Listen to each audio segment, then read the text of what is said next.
Hello mga kalami! Today's video, gagawa tayo ng malagkit or biko. Sticky rice with caramelized apple. Ayan, apple ang ating pinaka-top. Meron na tayong nagawang video nito. Ang pinaka-top naman yan is mango or mangga. Ngayon, apple, caramelized apple. Sticky rice. Ngayon, hindi tayo gagamit ng brown sugar or panutsa. Pampatamis natin is condensed at caramel. Ayan, caramel. So, ano pang gagawin natin yan? Bibiyakin na natin yan at kakayuri natin yan. Meron tayong kabayo or pangkayod. Yung sabaw nito, yun ay gagawin natin pang sabaw niya. Kasi mas malasa pag gumagamit tayo ng nyog or gata. Ang sabaw nito ang gagamitin natin. Pag nagpapakain ako, yung sabaw pinapaplastic ko. Yummy siya. Tara, biyakin mo na.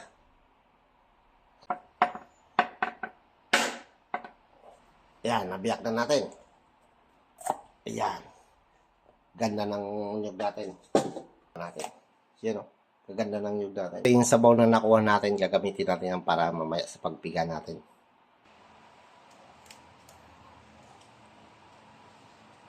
Ayan. Ito yung ating kabayo. Ito yung kudkura natin. Matagal-tagal ko na rin hindi nagagamit ito. Gamitin na ulit natin.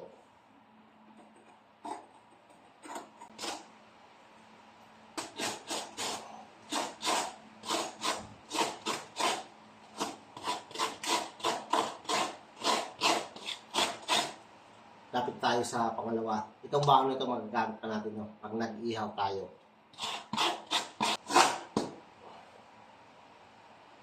After 1 year, natapos din tayo. Ayan o. Ito na yung... Bago pigayin yung ating nakayod na nyog, sasalang ko na rin itong malagkit.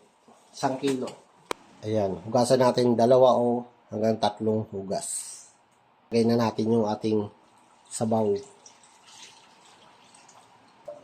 Ayan. Naghugas na rin tayo ng kamay. Piga na natin.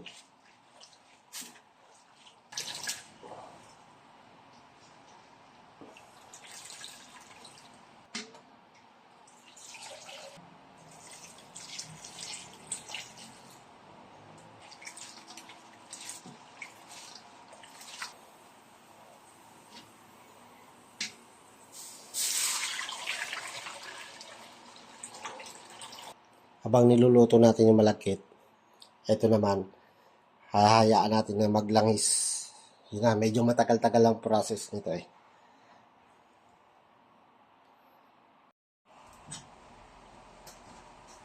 Dapat ito, pag kumulo, continue lang yung halo para yan, habang nag-aantay tayo na maglangis-langis yung ating nyog or gata, cut muna natin to.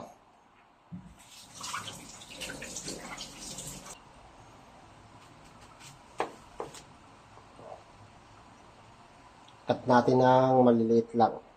Manipis. Yan. Ganito kanipis.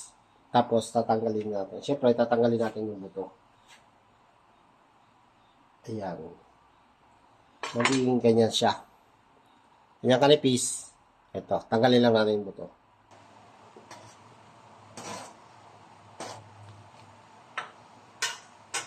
Lalagyan na tayo star anise. Hindi yung bigas anis yung lalagay natin. Star anise. Mamaya tatanggalin din natin yan eh. Kukunin lang natin yung aroma at saka yung lasa ng anis. Yun. Kailangan dito clear na yung pinaka-oil niya. Ayan o. Pa-brown-brown natin yung pinaka may buo-buo. Gagawin natin, itatap natin. Yun, almost ano na siya. Mantika na siya. Ngayon ito. Konting brown na lang nito. Okay na yan. Yan na siya. Konting brown na lang. Okay na. Set aside natin tong ating latik. Or ano ba tawag sa inyo nito? Yung nalutong ayan o. I-garnish natin yan mamaya. Ayun o. Oh, okay, ang ganda ng color. Add na natin yung ating pampatamis. Condense. Di tayo gagamit ng asukal. Brown sugar.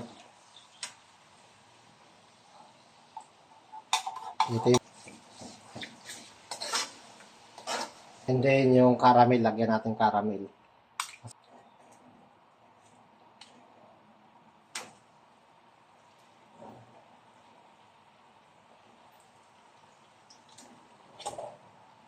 Lagay lang natin sa medium flame. Ngayon, magka-caramelize na tayo ng apple.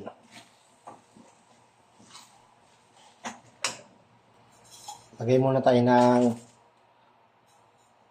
2 tablespoon white sugar. Iyan. Lagay na natin yung apple. Kakaramelize natin.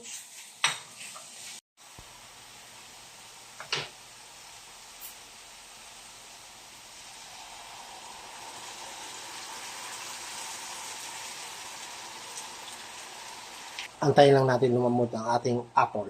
Caramelized apple. Okay na rin to. Malambot na rin yung apple natin. Good na to. Tatap na natin. Ito yung finished product natin na sticky rice. Yan. Lalagyan na natin yan. Yan. Tap na natin yung ating apple. Caramelized apple.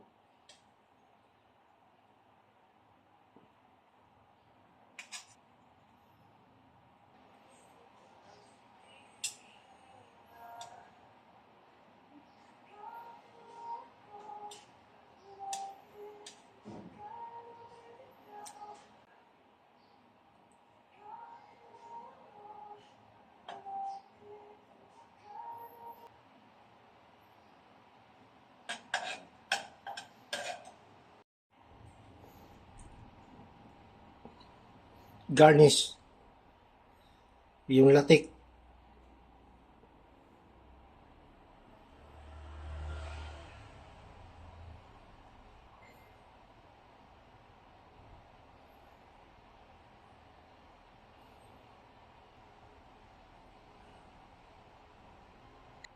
Ayan, ito na yung ating finished product. Sticky rice with caramelized apple. Ayan, oh. Sarap. Yummy, yummy. Yoy! Lamig kayo.